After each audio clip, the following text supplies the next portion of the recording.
So hot that it seemed everyone in and around the nation's capital was talking about him today. Everyone, that is, who could get through on the telephone. Bruce Morton reports on the day that Springsteen fever turned into one big headache.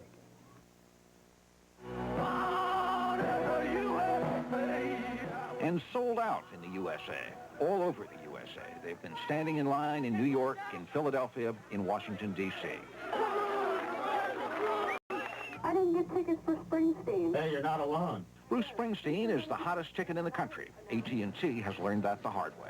Last week, switchboards in New Jersey lit up. Today, it was the Washington area. Red trouble lights, jammed circuits. The Pentagon admitted some long-distance problems, though the serious communications gear is separate. The White House had a few problems, but it has separate circuits, too. The State Department was, what else? Diplomatic. I haven't had any problems. No, I have nothing on that. Last Monday, AT&T recorded 858,000 long-distance calls in the Washington area between 10:30 and 11:30 a.m. This morning, with the Springsteen concert selling out, the number during that hour zoomed to 1,952,000 calls, more than twice as many. Other than Springsteen, a spokesman said, only natural disasters trigger so many calls. A hurricane someplace or a tornado. It happened, we experienced it in Washington when President Reagan was shot.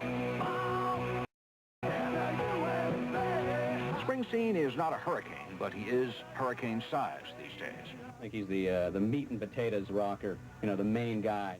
People are already lined up in Chicago, and they haven't even announced where he'll play yet.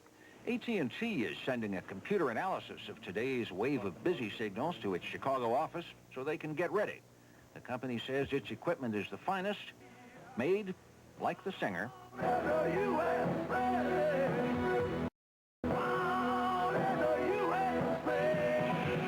Bruce Morton, CBS News, Washington.